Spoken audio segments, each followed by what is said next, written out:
Hi viewers, welcome to our channel. ప్రస్తుతం మనతో పాటు భరద్వాజ్ గారు సీనియర్ జర్నలిస్ట్ ఉన్నారు. వారితో ఒకసారి మాట్లాడదాం. సార్ నమస్కారం సార్. నమస్తే అండి. సార్ మరోసారి రాజేంద్ర ప్రసాద్ గారు అలా స్టేజ్ ముందర మైక్ పట్టుకొని కాస్త నోరు జారినట్టుగా చాలామందికి అనిపించింది. ఇప్పుడు విమర్శల పాలు కూడా అయిపోయారు. ఆలీ గారిని పట్టుకొని ఒక చిన్న బూతు పదం వాడినట్టుగా వాడారు సార్. ఇప్పుడు అది విమర్శలకైతే దారితీసింది. కంప్లీట్ ఆ వీడియో కూడా విపరీతంగా వైరల్ చేస్తున్నారు. మరి ఆయన కామెంట్స్ని అంటే ఇప్పుడు ఆయన మీద వస్తున్న విమర్శల్ని ఏ విధంగా చూడొచ్చు అంటారు సార్? అంటే అలీ గారు స్పందించాడు దానికి. స్పందించి ఒక వీడియో చేసి ఆయన సోషల్ మీడియాలో పెట్టాడు. అంటే నేనేం హర్ట్ అవ్వట్లేదు, ఆయన పెద్దోడు, ప్రేమాస్పద బూతుగానే దీన్ని స్వీకరిస్తున్నాను అని చెప్పాడు ఆయన. అంటే బూతు అనేది ఒక ఎమోషన్ తాలూకా లాంగ్వేజ్ అనుకుంటే ఇది ప్రేమాస్పద బూతుగా ఆయన భావిస్తున్నట్టుగా. అంటే చాలా సందర్భాల్లో పల్లెటూరుల్లో ముసలివాళ్ళు తమ మనవాళ్ళని బూతుగా పిలవటం అనేది ఉంటుంది, ఒక కల్చర్ ఉండేది ఇదివరకు. ఈ మధ్య కాలంలో అంటే తాతలు కూడా చదువుకున్న తాతలు అయిపోవడంతో లాంగ్వేజ్ మారిపోయి ఆంగ్లంలో మాట్లాడుకుంటున్నారు. కానీ ఒకప్పుడు ఆ కల్చర్ ఉండేది. అంటే రాజేంద్ర ప్రసాద్ అక్కడ వేదిక మీద మాట్లాడినప్పుడు అది తన పర్సనల్ స్పేస్ అనుకున్నట్టు మాట్లాడాడు ఆయన. అంటే ఎస్వి కృష్ణారెడ్డి గారి బర్త్డే సందర్భంగా జరిగినటువంటి ఈవెంట్ అది. ఆయన సినిమాల్లో పనిచేసినటువంటి టెక్నీషియన్స్, నటీనటులు అందరూ వచ్చారు అక్కడికి. వాళ్ళందరి సమక్షంలో ఒక ఫ్యామిలీ ఫంక్షన్ లాగా అనుకున్నాడు తప్ప అది ఒక ఈవెంట్ అవుతుంది, ఆ ఈవెంట్ బయటకు ఎడుతుంది, ప్రపంచం ముందుకు ఎడుతుంది, ప్రపంచం ఆ ఈవెంట్ని చూస్తుంది అనేటువంటి స్పృహ ఉన్నట్టుగా బిహేవ్ చేయాల.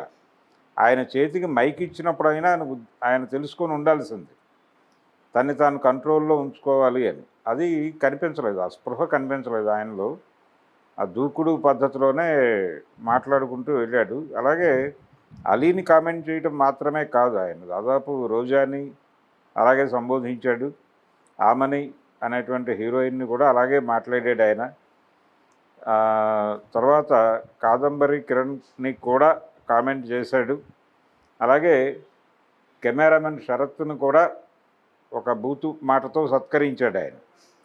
అంటే ఎవరిని క్షమించలేదు. ఒక్క ఎస్వి కృష్ణారెడ్డి గారిని, అచ్చిరెడ్డి గారిని మాత్రమే కొంచెం ఎక్స్క్యూజ్ చేసినట్టుగా అనిపించింది. ఇది ధోరణి.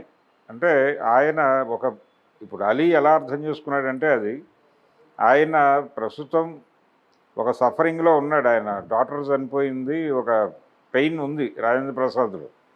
ఆ పెయిన్తో ఇలా బిహేవ్ చేస్తున్నాడా అనేది ఒక కన్సిడరేషన్ పాయింట్గా మారింది. నిజమే కావచ్చు, మీరు గాయపడి ఉండొచ్చు, మీకు బాధ కలగచ్చు, కానీ మీరు సినిమాలు చేస్తున్నారు, నటిస్తున్నారు అంటేనే స్పృహలో ఉన్నట్టుగానే ప్రపంచం భావిస్తుంది మిమ్మల్ని. మీరు నటించినటువంటి సినిమా మొన్నే రిలీజ్ అయింది, షష్ఠపూర్తి. మీరు బాగా నటించారు అన్నటువంటి పేరు వచ్చింది మీకు. పైగా ఆయన తన ప్రసంగంలో తన ధోరణిలో మాట్లాడటమే కాదు, తను ఎన్టీ రామారావు గారితో తన్ని తాను రిలేట్ చేసుకుని మాట్లాడుతున్నాడు ఆయన. ఈ రిలేట్ చేసుకోవటము ఎన్టీ రామారావు గారి మదర్, అంటే ఈయన వీళ్ళ మదర్కి పురుడు పోసినప్పుడు ఆ పిల్లోడిని మొట్టమొదట ఎత్తుకుంది రామారావు గారి మదరు అనేది ఆయన చెప్తున్నాడు. ప్రతివేదిక మీద చెప్తాడు ఆయన. అంటే వాళ్ళ కాంపౌండ్లోనే ఒక ఇంట్లో ఉండేవాడు, వీళ్ళ ఫ్యామిలీ ఉండేది, వీళ్ళ ఫాదర్ అక్కడ జాబ్ చేసినప్పుడు. ఆ తర్వాత కూడా రామారావు గారు ఎప్పుడైనా విజయవాడ వస్తే ఆయన అంటే విజయవాడకు సంబంధించినటువంటి ఒక గెస్ట్ హౌస్ ఉండేది, కళామందిర్లో ఉండేది, తర్వాత విజయ ఆఫీస్ పైన ఉండేది, అక్కడెక్కడో ఉండేవాడు ఆయన. ఆయనకు భోజనాలు ఇలాంటి కార్యక్రమాలన్నీ వీళ్ళ ఇంటి దగ్గర నుంచి జరిగేవి. ఇలా ఇది ఉంది, ఒక లింక్ ఉంది ఆ ఫ్యామిలీతో. తర్వాత ఈయన ఇన్స్టిట్యూట్లో చేరటము, వీటన్నిటి వెనకాల త్రివిక్రమరావు గారు, పొండరీకాక్షయ్య గారు వీళ్ళందరూ ఉన్నారు. ఇలా మొదలైన జీవితం అయింది. ఆ రిమెంబరెన్సెస్ అన్నీ మాట్లాడుతూ మధ్యలో ఈ మాటలు కూడా మాట్లాడటంతో ఇప్పుడు జనాలు ఏమంటున్నారు, ఆయన సారీ చెప్తాడా లేదా అనేది పక్కన పెట్టేస్తే ఆయన అనేక విషయాలు కలిపి మాట్లాడటం, బాపు రమణలు, ఎన్టీ రామారావు గారు, ఈ రెఫరెన్స్లన్నీ పట్టుకొస్తాడు ఆయన. ఈ రెఫరెన్స్లన్నీ పట్టుకొచ్చి మధ్యలో ఇవి వాడటం వలన వాళ్ళ దగ్గర ఏం నేర్చుకున్నాడు ఈయన అనేటువంటిది ఒక ప్రశ్న ముందుకు వస్తుంది. ఆయన పెంపకం అక్కడే జరిగింది, నందమూరి గారి ఇంట్లోనే అన్నట్టు చెప్తాడు ఆయన. మరి వారి పెంపకం ఇలా ఉండేదా అనేటువంటి ఒక సందేహం కలిగే ప్రమాదం ఉంది. అందుకని రాజేంద్ర ప్రసాద్ ఖచ్చితంగా పబ్లిక్లోకి వెళ్ళేటువంటి ఆయన జనరల్గా ఎవరినైనా కలిసినప్పుడు ఇప్పుడు పబ్లిక్ ప్రైవేటు అనేటువంటి స్పేసులు లేవు. మీ ఇంట్లో కాన్షియస్గా మీరు సెల్ ఫోన్లు లేకుండా జనాల్ని లోపలికి పిలిచి కూర్చోబెట్టుకుని మాట్లాడుకునేటప్పుడు ఏదైనా మీరు మాట్లాడొచ్చేమో కానీ మీ ఇంట్లో జరిగే ఫంక్షన్లో కూడా ఎవరైనా ఫోన్ పెట్టి షూట్ చేయొచ్చు. షూట్ చేసింది బయటకు రావచ్చు. ఈ స్పృహ ఉండాలి. ఈ స్పృహ లేకుండా మాట్లాడితే ఇలాగే ఇరుక్కుంటారు. అది ధోరణి. లేకపోతే ఆయన పెయిన్లో ఉన్నాడు కాబట్టి ఎక్స్క్యూజ్ చేస్తున్నాను నేను అసలు మనసుకు తీసుకోలేదు అని అలీ అంటాం. ఆయన పెద్ద మనసుతోనే అన్నాడు ఆ మాట.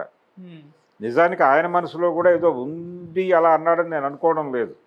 రాజేంద్ర ప్రసాద్ కూడా ఆయన క్యాజువల్గా తీసుకున్నాడు. అదొక ఫ్యామిలీ మీట్ లాగా ఫీల్ అయ్యాడు. ఆయన ఫీల్ అయ్యి తనదైన ధోరణిలో రియాక్ట్ అయ్యాడు ప్రతి ఒక్కళ్ళకి. రోజా గురించి మాట్లాడుతూ ఆవిడని సింగులర్లోనే సంబోధించి నేనే కదా హీరోయిన్ని చేసింది అన్నాడు. అంటే ప్రేమ తపస్సు అనే సినిమాలో వాళ్ళిద్దరూ కలిసి నటించారు. అది మొదటి సినిమా ఆవిడకి. డాక్టర్ శివప్రసాద్ గారు ఆ సినిమా ప్రొడ్యూసరు. ఆయన గురించి కూడా మాట్లాడాడు రాజేంద్ర ప్రసాద్. ఈ ధోరణి ఆమెని గురించి మాట్లాడుతూ మిస్టర్ పెళ్ళాల్లో నీకు నేనే కదా వేషం ఇప్పించింది ఇవన్నీ మాట్లాడాడు. బాగానే ఉంది. అది సరదాగా మీ వరకు మీరు పర్సనల్ లెవెల్లో ఏదైనా మాట్లాడుకోండి. అలాగే రవళి గురించి కూడా కొంచెం ఒక రాంగ్ వర్డ్ వాడాడు ఆయన. ఇవి పబ్లిక్ డొమైన్లోకి వచ్చినప్పుడు వాళ్ళకి మీ పర్సనల్ లింక్ అంటే మీ పర్సనల్గా మీ రిలేషన్స్ మీకు వాళ్ళు ఎంత గౌరవం ఇస్తారు, మీరెంత వాళ్ళని రెగ్యులర్గా ఇలా అంటారు కాబట్టి వాళ్ళకి డైజెస్ట్ అవుతుంది.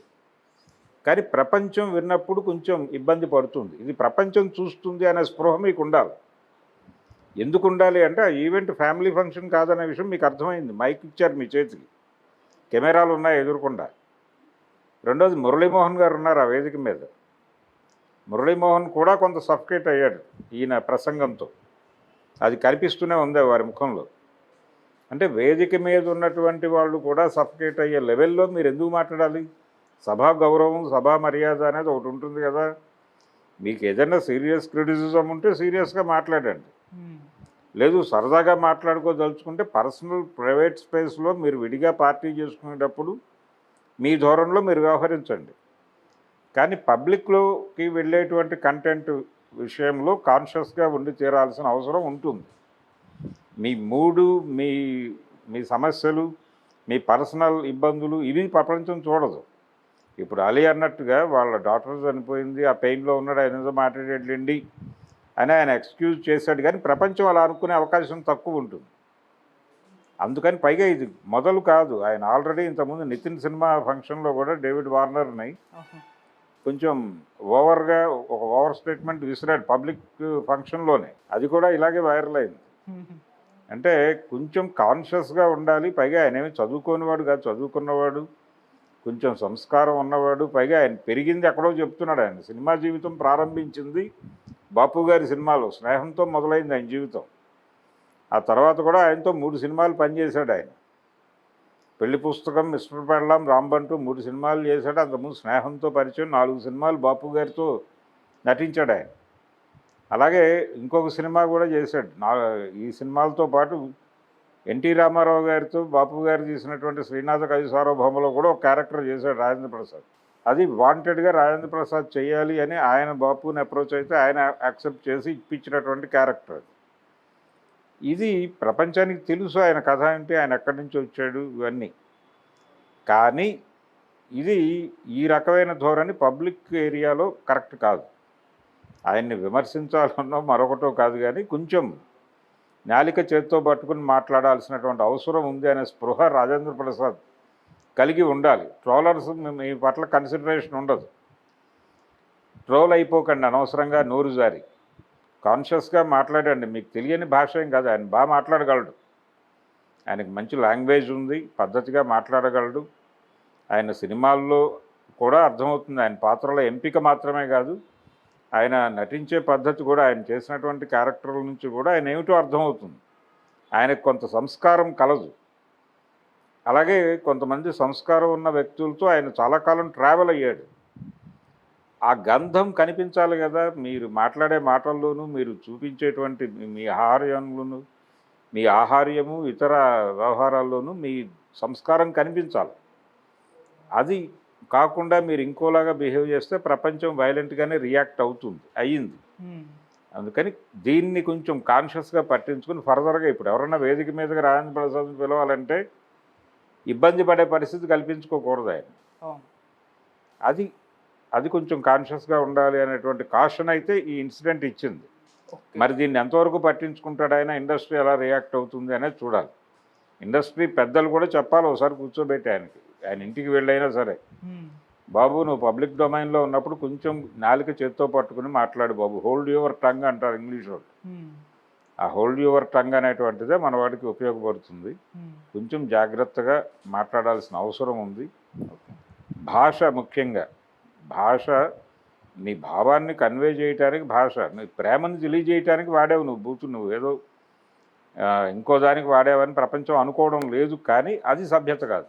దీనికి ఆయన రియాక్ట్ అయ్యారు అంటే నేను ఏం మాట్లాడినా ఇప్పుడు అదొక కోణంలో చూసేస్తున్నారు, అది వాళ్ళు చూస్తే అది వాళ్ళ విజ్ఞతకే వదిలేస్తున్నారు అన్నట్టు కూడా ఒక రియాక్ట్ అదే అయ్యారు. ఇప్పుడు ఆయన ధోరణి అది, నా ధోరణి ఇది, నా లాంగ్వేజ్ ఇది అంటున్నాడు ఆయన. అవును. ఇప్పుడు వాడుక భాష ఉంది. వాడుక భాష అంటే వాళ్ళు ఏ భాష వాడితే వాడతారో అదే భాషలో రాయటం, అదే భాషలో మాట్లాడటం అనుకుంటే జనరల్గా ఆయన ఇలాగే మాట్లాడతాడు అనేటువంటి అభిప్రాయం ప్రపంచానికి వచ్చేసినప్పటికీ ఒక కామన్ ఏరియాలో మాట్లాడేటప్పుడు కొంచెం సెన్సార్ పెట్టుకోవాల్సిన అవసరం ఉంటుంది. ఓకే. అది మీకు ఉందని ప్రపంచం అనుకుంటుంది. మిమ్మల్ని మీరు పల్చన్ చేసుకోవటం అవుతుంది, ఇలా ఓవర్ రూల్ చేసుకుని వెళ్ళిపోవటం. అందుకని కొంచెం కాన్షియస్గా ఉండాలి. అలా ఒక నటుడిని పబ్లిక్ డొమైన్లో మీరు అలాగే ఒక ఇమేజ్ మాత్రం ఉన్నప్పుడు మాత్రమే కాదు, అతను కూడా ఎల్డర్లీ పర్సన్ ఇప్పుడు ఇండస్ట్రీకి. మీ రోజుల నాటి అలీ కాదు అతను. ఇప్పుడు అలీ పెరిగాడు, ఎదిగాడు, అతనికి ఒక స్ట్రైచర్ ఉంది. ఆ స్ట్రైచర్ మీద మీరు ఇప్పటికీ అతన్ని బాలనటుడిగా మెడ్రాస్లో అతను తిరిగిన రోజుల నాటి పద్ధతిలోనే డీల్ చేస్తానంటే ఎలా కుదురుతుంది?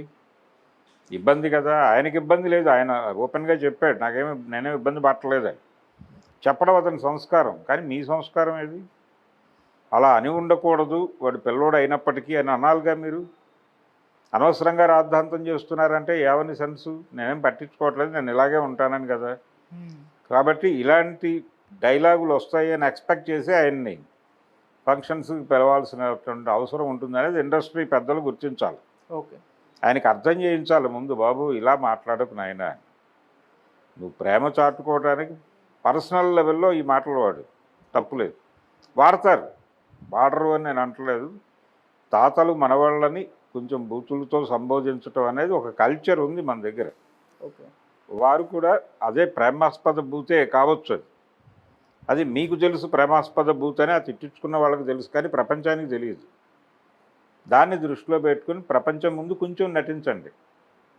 ప్రపంచం ముందు మీ పర్సనల్ వ్యవహారాలు కొంచెం తగ్గించి పబ్లిక్ డొమైన్లోకి ఈ కంటెంట్ ఎడుతుందనే స్పృహ మీకుంటే కొంచెం మీ భాష మార్చుకోండి రాజేంద్ర ప్రసాద్ గారు అనడం తప్ప మనం చేయగలిగింది ఏమీ లేదు.